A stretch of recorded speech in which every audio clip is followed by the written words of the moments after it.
Merci d'être sur la télévision. La Barre pour suivre le journal de ce jour, lundi 14 octobre 2019. Mesdames, Messieurs, bonsoir et bienvenue à tous. Le Niger, toujours la cible des groupes terroristes qui mènent des attaques dans l'est, notamment dans la région de Difa, et à l'ouest dans celle de Tillabéri qui fait frontière avec le Mali. La recrudescence de ces attaques terroristes sur le territoire nigérien doit interpeller tous les Nigériens qui doivent faire bloc pour combattre les forces du mal. Reportage. Moins d'une semaine seulement après la reconduction de la mesure d'état d'urgence dans les 3 régions du Niger déstabilisées par les attaques terroristes, notamment Difa, Tillabéri et Tawa, les terroristes ont encore attaqué un village dans le département d'Abala, région de Tillabéri. Selon certaines sources, l'attaque a fait 5 morts dans les rangs des éléments de la gendarmerie. Cette situation sécuritaire dégradante au Niger, caractérisée par l'extension des champs d'attaque des terroristes, doit interpeller les Nigériens de leur ensemble, particulièrement les politiciens. Face à cet état de fait, le député national Soumana Sanda appelle à la classe politique à une union sacrée. Vraiment, il est temps que nous abordions ces questions sécuritaires avec beaucoup plus de sérieux. Dans la mesure où la question que se posent aujourd'hui les Nigériens est celle de la pertinence même de cet état d'urgence prorogé à l'infini. Surtout au regard de l'actualité, quand on voit qu'une colonne de motos traverse notre pays de part attaque nos FDS et s'évanouir comme ça dans la nature, moi je pense qu'il y a des motifs vraiment d'inquiétude. Je pense que la question sécuritaire est tellement importante qu'on peut organiser une rencontre en huis clos avec les secteurs concernés et les députés pour que nous en parlions, puisque ça concerne tout le monde et tout le monde est inquiet. Donc je pense qu'il faut vraiment faire suite à cette proposition afin que vraiment de manière globale, tous les députés ici à l'Assemblée, nous puissions avoir une idée claire de ce qui se passe sur le plan sécuritaire. Les politiciens nigériens, tous bords confondus, doivent faire sienne la lutte contre le terrorisme et les crimes organisés pour stopper ces forces de mal dans leur logique de déstabiliser le Niger, un pays qui se prépare pour les élections générales dans 1 an et demi. Le centre de traitement et d'édition du permis biométrique a ouvert ses portes ce matin aux hommes des médias, acteurs de la société civile et les syndicats. Cette journée porte ouverte pour découvrir le mode de fonctionnement de ce centre. Reportage à Arieta Sala et Ibrahim Abdou. Le directeur de la société Haroun Printing, société chargée de traitement et d'édition du permis de conduire biométrique, a accueilli ce lundi les journalistes, les acteurs de la société civile et les membres du syndicat des auto-écoles du Niger dans ces locaux pour une visite guidée. Service par service, le directeur du dit centre a fait visiter à ce beau monde les installations du centre et son fonctionnement, de l'accueil au traitement en passant par l'impression et le retrait de permis de conduire biométrique. Tout ce travail se fait avec des appareils haut de gamme dans le souci de délivrer un permis biométrique infalsifiable en seulement 48 heures. Après la visite, le directeur de la société Haroun Printing a animé une conférence de presse pour éclairer la lanterne des hommes des médias et des acteurs de la société civile sur des points qui ont fait couler beaucoup d'encre et de salive, comme celui sur la validité du permis et le montant de son édition. La durée de validité, ce n'est pas nous qui l'avons imposée, c'est le Code de la sécurité routière qui l'a imposée. La durée de validité, elle est de 10 ans. D'ici 10 ans, la vision va changer, la vue va changer. Donc, effectivement, on ne peut pas avoir ni les mêmes réactions, ni la même vue, ni les mêmes capacités de conduite maintenant et dans 10 ans. Tout ce que le Code de la route dit, et je répète, ce n'est pas nous, c'est le Code de la sécurité routière, tout ce qu'il dit, c'est de faire un petit test ou une petite attestation médicale qui dit comme quoi le citoyen, il peut encore conduire, il a toutes les facultés, toute la capacité de conduire. Par rapport au rapport de la Halcia qui met en cause l'attribution de ce marché du permis biométrique, le directeur de la société Haroun a dit être dans la légalité et se met à la disposition de la justice du Niger pour des enquêtes approfondies. Pour la Halcia, j'ai eu l'honneur de les rencontrer ici 3 fois. La Halcia, ils sont même venus au centre. Ils ont visité toutes nos installations, comme vous l'avez déjà fait. Moi, je suis parti, j'ai donné tout mon rapport à la Halcia. La première suspension, c'est le gouvernement qui nous a suspendus et c'est le gouvernement qui nous a autorisés à réouvrir. D'un côté administratif, ils ont fait toutes les enquêtes aussi. Ils nous ont donné un papier comme quoi le dossier a été octroyé d'une manière régulière. Très régulière même, et j'ai tout le dossier ici et je suis disposé à répondre à n'importe quelle question concernant ce dossier également. Nous, on met à disposition de la justice tout notre dossier.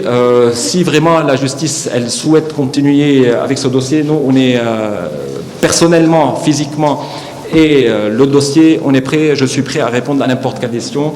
Et d'ailleurs, le dossier, il est à la disposition de n'importe quelle entité. Depuis leur réouverture le 23 septembre, où tout est révisé du montant d'édition à la validité du permis, le syndicat des auto-écoles s'y retrouve et adhère à ce permis de conduire biométrique. Il faut noter que le traitement et l'édition du permis de conduire biométrique se fait également dans toutes les régions du Niger. L'Institut de formation aux techniques de l'information et de la communication IFTIC a effectué sa rentrée 2019 à 2020 ce lundi 14 octobre 2019. Étudiants, élèves et formateurs ont répondu tous présents à la cérémonie ce matin présidée par le conseiller technique du ministre de la Communication. Faisons le point avec Dar Olivier et Sadodomi. Cette année, ils sont au nombre de 450 élèves et étudiants inscrits à l'Institut de formation aux techniques de l'information et de la communication IFTIC, qui vient d'effectuer sa rentrée 2019-2020. Occasion pour le représentant du ministère de la Communication d'encourager l'ensemble du personnel pour le professionnalisme dont il fait montre dans l'encadrement. L'État du Niger, par le biais de notre département ministériel, est disposé à appuyer tous les efforts qui tendent à rehausser l'image de l'IFTIC, malgré les difficultés économiques qui entravent certaines initiatives. Je reste convaincu que cette longue expérience sera capitalisée, renforcée et partagée dans tous les secteurs à travers les cadres formés. Donc, vous allez être notre porte-flambeau pour l'avenir. C'est le lieu ici de reconnaître tous les sacrifices et efforts fournis par tout le personnel de l'IFTIC et ses partenaires, j'ai nommé ici les enseignants vacataires. Et de vous encourager à persévérer dans cette dynamique par votre engagement à continuer à œuvrer efficacement pour le renforcement du dispositif de formation mis en place dans le domaine de l'information, de la communication et des sciences de l'information documentaire. Pour cette année, toutes les dispositions sont prises pour une bonne formation. Dans le discours de la directrice générale et du conseil technique du ministre, cette année, la nouveauté, pendant les vacances, nous nous sommes assis autour d'une grande table avec des professionnels de la chose pour revisiter le curriculum de l'IFTIC. Ainsi, pendant pratiquement une semaine, filière par filière, nous avons revisité, nous avons gardé, nous avons augmenté, comme nous avons supprimé certaines matières. C'est ce que nous appelons la révision du programme, du curricula. Et ceci étant, nous avons compilé, nous avons envoyé à la hiérarchie pour que la hiérarchie valide ce travail-là. Une fois que ce travail-là est validé, c'est ça qui va être le curricula définitif 2020 et 2025, parce que c'est tous les 5 ans la révision du curricula. En cette première journée, les étudiants et élèves ont répondu présents et nous livrent leurs impressions. J'ai fait le choix de l'IFTIC parce que je voulais devenir archive. Donc on m'a proposé de venir à l'IFTIC. J'ai pris cette production-réalisation parce qu'ici à l'IFTIC, il y aura beaucoup de professeurs qui ont des bons exemples à nous donner. Le choix de l'EFTIC parce que c'est une institution à formation très bonne et également un taux de réussite élevé. L'EFTIC, cet établissement public à caractère administratif créé en 1977 a formé plus de 2000 cadres de l'information nigériens et de plusieurs autres nationalités. Et puis, je vous donne lecture de ce communiqué de presse du syndicat national des agents contractuels et fonctionnaires de l'éducation de base à Sinaseba. Ce syndicat exprime ses vives préoccupations relatives à la situation que vivent les enseignants en général et les enseignants contractuels en particulier. Le Sinaseb condamne la situation actuelle dans laquelle se trouve l'école publique nigérienne, demande au gouvernement de prendre toutes les dispositions nécessaires afin de sécuriser les enseignants se trouvant dans des zones d'insécurité. Le SINASEB exige par ailleurs le paiement des salaires du mois de septembre 2019, le retrait du paiement des salaires des contractuels à Niger Post et la prise en compte dans la loi des finances 2020 des quotas de recrutement de 2015, 2016, 2017, 2018 et 2019. Autre aspect de cette édition, des kits scolaires ont été remis à 6 écoles du village de Batogo, situé à 6 km du département de Logas et dans la région de Dosso. Un geste de l'association Marca Sinei du dit village et l'association Défi Solidarité Internationale. C'est donc récompensé, réceptionné par les autorités locales hier dimanche au cours d'une grande cérémonie organisée pour la circonstance. C'était en présence de nos envois spéciaux Nafisa Zakou et Abakar Souley. Contribuer à la scolarisation des élèves de l'école primaire de Badoko, un village situé à 7 km du département de Loga d'une part, et d'autre part récompenser les meilleurs élèves des écoles alentours de Badoko. Tel est l'objectif principal de cette cérémonie de remise de kits scolaires organisée par l'association Marcassine de Badoko avec l'appui de l'association Défi Solidarité Internationale. Ces kits d'une valeur d'1 200 000 francs CFA, composés de fournitures pour élèves et aussi des guides pour enseignants, sont destinés à 6 écoles de Badoko et des autres localités environnantes. L'objectif, c'est quoi? Premièrement, de faire en sorte que la fréquentation scolaire s'améliore. Deuxièmement, que les parents d'élèves soient soulagés dans leur effort de contribuer à l'acquisition des fournitures scolaires pour les élèves. Et troisièmement, c'est d'encourager la performance. Donc vous savez que dans le cadre de la redevabilité que chaque acteur doit aux différentes parties prenantes, l'intervention doit faire objet de compte rendu. Et donc l'amélioration de la performance passe nécessairement par l'amélioration de la motivation. Et c'est pour ça que nous allons récompenser les élèves des 3 premières classes chacun. Ce faisant, nous voulons que les élèves et leurs parents au village comprennent la nécessité de les envoyer à l'école, la nécessité de les laisser finir leur cycle, en particulier les jeunes filles pour qui le problème d'éducation se pose. Donc, on va leur appeler à ne pas les marier de manière précoce, à les laisser finir leur cycle scolaire. En réceptionnant ce don, le directeur de l'école primaire Badoko et le préfet du département de Loga ont tous salué l'initiative avant d'appeler les autres cadres du département de Loga à emboîter le pas à ces bénéfices du terroir.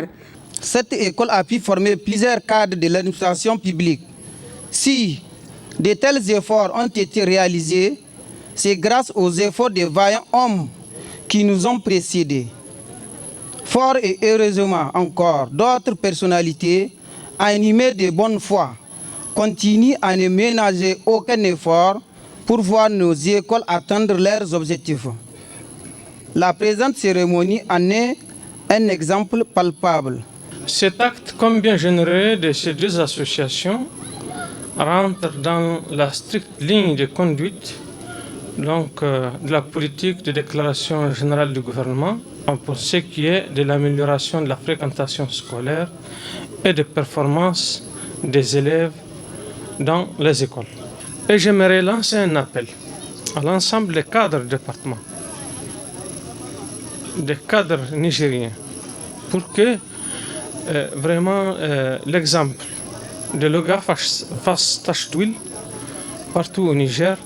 Il faut que nos cadres changent de vision. Ces généreux donateurs ont tous été remerciés tour à tour par le chef du canton de Loga, le chef de village de Badoko, le maire adjoint ainsi que le président du COGES.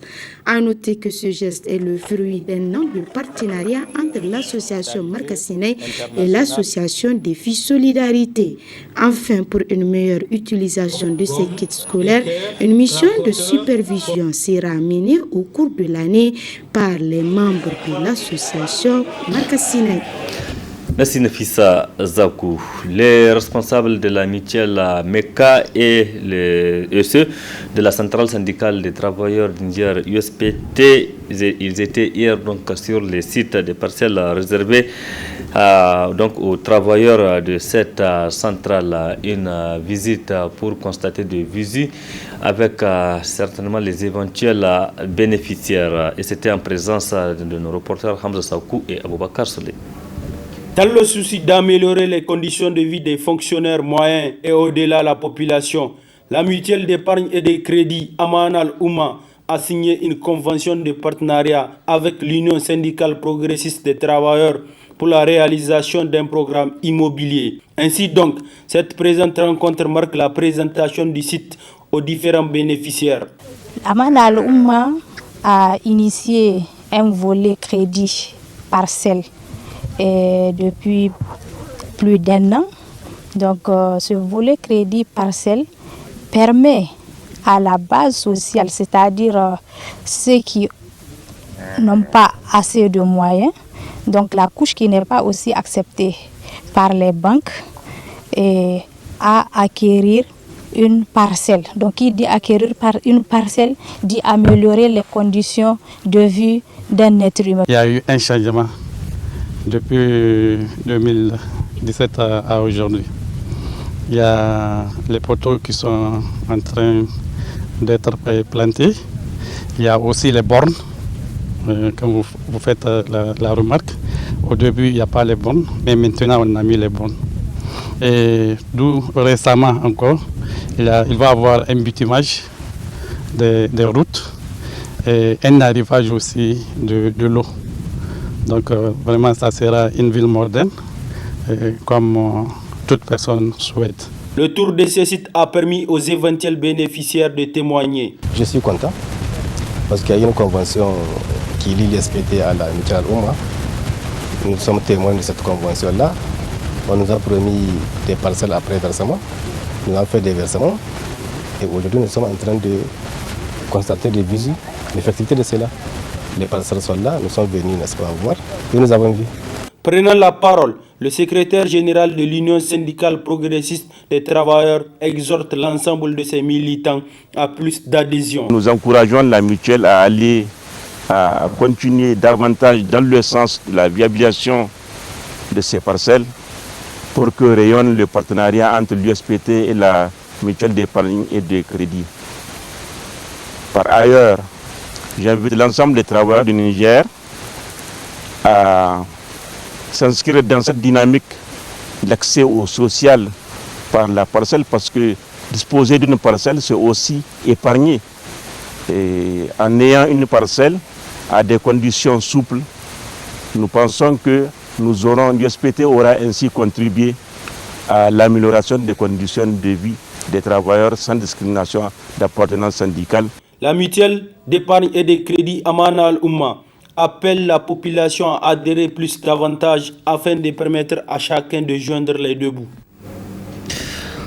Ouverture ce matin à l'ESDEL de la 3e session de l'école professionnelle en socio-anthropologie. Et le thème cette année est étudier le système de santé par les méthodes qualitatives, un appui des réformes donc ancrées dans la réalité, particulièrement ce qui touche la santé maternelle. Faisons le point avec Ali Sissé Ibrahim et Chebou Guissou. Cette troisième session de l'école professionnelle du laboratoire d'études et de recherche sur les dynamiques sociales et le développement a choisi le thème « Étudier les systèmes de santé par les méthodes qualitatives », un appui à des réformes ancrées dans la réalité. Une thématique qui est la bienvenue eu égard aux prestations qui sont offertes dans les services de santé, particulièrement en ce qui concerne la santé maternelle et infantile. Le directeur scientifique du LASDEL, Dr Abdou El Haj Dagobi, détermine le but visé à travers cette session de formation. 4 objectifs sont assignés à la présente session. 1. Fournir aux professionnels de santé une compréhension en profondeur des méthodes qualitatives, de leurs spécificités, de leurs atouts comme de leurs limites. 2. Leur permettre, disons, aux agents de santé, leur permettre à l'avenir de dialoguer avec les socio-anthropologues de la santé, de promouvoir ou commanditer en toute connaissance de cause des recherches qualitatives et de mieux utiliser leurs résultats afin de promouvoir des réformes du système de santé ancrées dans les réalités locales. 3. Offrir la possibilité à ceux qui le souhaitent d'entreprendre eux-mêmes des recherches qualitatives ou de poursuivre une formation plus approfondie en ce domaine. Et notre master de socio-anthropologie de la santé sert à ça. Enfin, 4. Favoriser le développement des méthodes mixtes associant recherche qualitative et recherche quantitative. Pour sa part, Marie Gloriose Ingabire du Centre de recherche et de développement international a relevé le rôle que peuvent jouer les acteurs qui apportent de nouvelles méthodes en vue d'améliorer le système de santé. Un des rôles du CRDI, c'est d'appuyer les innovateurs de l'intérieur. Et ça veut dire que là où nous nous trouvons, nous pensons fortement que les changements positifs et durables ne peuvent être menés que par les acteurs locaux, les acteurs qui comprennent le contexte et qui sont en mesure d'apporter ces changements. Et donc, c'est dans ce cadre-ci que nous avons établi un partenariat avec le LASDEL qui dure déjà quelques années et nous nous réjouissons des fruits de cette collaboration. Procédant à l'ouverture de cette session de l'école professionnelle en socio-anthropologie du LASDEL, le secrétaire général adjoint du ministère de la Santé publique, Bawan Allah Goubekoy, a mis l'accent sur la recherche de la meilleure méthode à appliquer dans les prestations de services de santé. L'école professionnelle en socio-anthropologie de la santé vient à point nommé. En se focalisant sur les méthodes qualitatives, cette session attire notre attention sur des approches bien souvent négligées, parfois peu connues, mais dans tous les cas indispensables pour une meilleure compréhension des goulots d'étranglement de notre système de santé. Elle montre que la santé n'est pas l'affaire des seuls professionnels de santé et que la recherche est un allié précieux pour la réforme des systèmes de santé et, partant, pour le combat en faveur du bien-être de la population. Enfin, cette session de l'école professionnelle en socio-anthropologie du LASDEL sera clôturée le 23 octobre prochain, après une étude et analyse de tout ce qui peut concourir à l'amélioration des services de santé pour le bien-être des populations. Merci Ali Cissé Ibrahim. Du sport dans ce journal, c'est pour parler de la défaite de l'équipe nationale du Niger à MENA 0-2 face à l'équipe centrafricaine le samedi 12 octobre 2019 au stade général Séni Kounché. C'est un match amical international en vue de préparer les deux formations pour les compétitions africaines. Réaction des deux entraîneurs, à savoir François Zawi de la RCA et Cheikh Omar Diabati. Moi, je tire mon chapeau quand même à l'équipe du MENA parce que j'ai découvert aussi des joueurs qui ont de la qualité et c'est vrai que nous, les miens aussi, ils avaient du mal aussi à l'extérieur, donc il fallait faire un match vraiment difficile, mais ils ont fait un match courageux. À un moment, le MENA en deuxième mi-temps a beaucoup poussé Ils ont eu beaucoup d'occasions à ne pas craquer. Finalement, je dirais que pour nous, c'était un match, pour moi qui le découvre dans l'équipe des Fauves, c'était un match avec beaucoup d'enseignements et avec beaucoup de leçons à tirer. Quand on est entraîneur, c'est toujours important de finir avec victoire. Moi, j'ai un pincement au cœur parce que ici, c'est ma maison. Donc, c'est comme quelqu'un qui vient dans sa maison et puis, c'est du football, mais quelque part, j'ai le cœur, je ne peux pas vous expliquer ce qui se passe dans mon cœur actuellement. Il y a beaucoup de balance, mais je suis content pour ma nouvelle équipe. Mais j'ai un pincement au cœur parce que tous les garçons, je les connais bien, j'ai vécu avec eux 4 ans. Et c'est pas facile, mais c'est le football et je leur souhaite beaucoup de courage. La physionomie du match, le meilleur joueur, c'est notre gardien. Ça veut dire quelque part qu'effectivement, ils ont manqué de réussite. Et donc c'est vrai que moi, je pense que quand une équipe est en reconstruction, c'est vraiment de les encourager à continuer sur ce plan. Parce qu'ils ont eu beaucoup d'occasions, notre gardien a fait beaucoup d'espoir. Et quand tu perds à la maison, c'est toujours triste.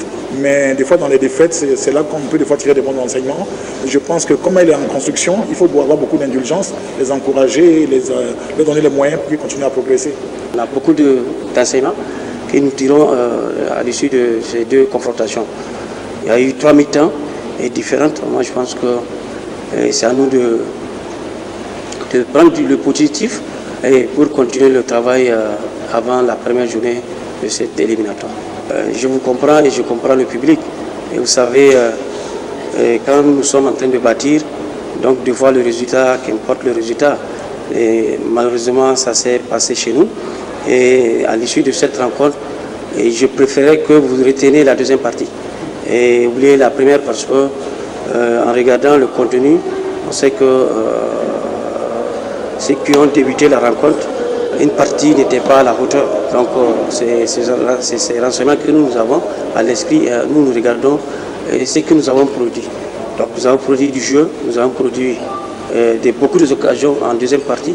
Et vraiment c'est ce que moi je retiens à l'issue de cette rencontre. C'est vrai, comme je l'ai dit, perdre à la maison 2-0, c'est aussi mal à gérer. Un mot de la culture avec le concert de présentation du 3e album du groupe Haske Star, le Ali Atibili de Zander. C'était le samedi nu au centre culturel franco-nigérien CCFN Jean Rouch de Niamey. Retour sur l'ambiance de cette soirée avec Abdourazak Léo. Ils étaient venus nombreux soutenir Ali Atibili et le Haske Star samedi 12 octobre 2019 dernier au CCFN Jean Rouch pour leur concert. Un concert riche en couleurs, en sons et en lumière. Je suis très ému d'avoir autour de moi tous les artistes qui sont là et aussi d'avoir mes fans qui ont besoin de ma musique, qui écoutent ma musique et qui sont aujourd'hui devant moi et qui ont apprécié ce que j'ai fait. Ils sont venus me donner un coup de main, c'est-à-dire de participer au concert. Et ça fait maintenant 5 ans que je pas joué ici à Niamey. J'étais d'accord de venir me soutenir. J'étais très ému et je lui ai dit merci. Le public était chaud. Tu as vu jusqu'à la fin, le public était chaud. On a joué avec le public et le public a répondu. C'est ça qui fait la force de l'artiste. On avait présenté un avant-goût de 3e album qui sera bientôt en ligne qui s'appelait Imen Umaka. Fais-moi, je te fais. Ce concert a aussi bénéficié d'une grande mobilisation dans le camp des artistes et autres hommes de culture. Quand on fait l'historique de la musique moderne nigérienne, à Zender, à l'époque, il y avait feu Sani Aboussa. Et à l'époque, les gens étaient vraiment très solidaires envers Sani Aboussa, vu son talent. Aujourd'hui, nous avons un Ali Atibili. Je suis sûr qu'il y a beaucoup de talents qui sont cachés à Zender, à Maradi, à Agadez, à Difa, partout. Il suffit juste de les dénicher et de les organiser pour les faire venir. Et justement, c'est le rôle du CCFN, je pense. Parce que vous savez, vous étiez un peu dans le domaine du rap. C'était vraiment le temple du rap ici. On a découvert beaucoup d'artistes. Et je pense que si on peut le faire aussi dans le domaine de la musique moderne, faire venir beaucoup d'orchestres de l'intérieur du pays, ça allait vraiment aider non seulement les artistes, mais aider aussi ceux qui veulent vraiment investir dans la culture. Ça leur permettra de voir qu'il y a des jeunes sur qui on peut compter pour faire rayonner vraiment la musique moderne nigérienne. Le public, il est ambiant, il est réactif. L'artiste lui-même, il sait comment jouer avec son public. Donc je pense que c'est formidable. Le public était au top. Ça fait plaisir aussi. C'est important, il faut qu'on arrive à déjà remplir au-delà des salles de 500 places. Je me suis attendu à plus de personnes pour son concert aussi, mais je me dis que pour quelqu'un qui fait 1000 km et venir à Niamey jouer, c'est déjà très bien, quoi. Mais après, le public, il faut qu'il l'accompagne parce que sans lui, c'est plus possible. Je suis très content et très fier d'être à leur côté. Je suis content de voir un groupe de Zender ou un artiste de Zender que j'ai vu, que j'ai connu depuis 2000.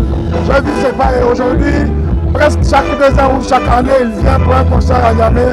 C'est une fierté pour moi d'être à ses côtés. Et je peux dire que l'attitude est vraiment très festive. C'est un public qui est venu, qui sait pourquoi il est venu.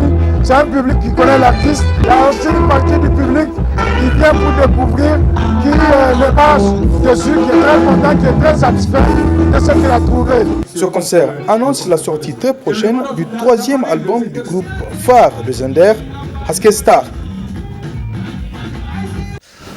Bonne chance donc à l'artiste. Point final de cette édition. Merci à vous de l'avoir suivi. Restez en compagnie du programme de la télévision La Barre. Excellente nuit à toutes et à tous. Au revoir.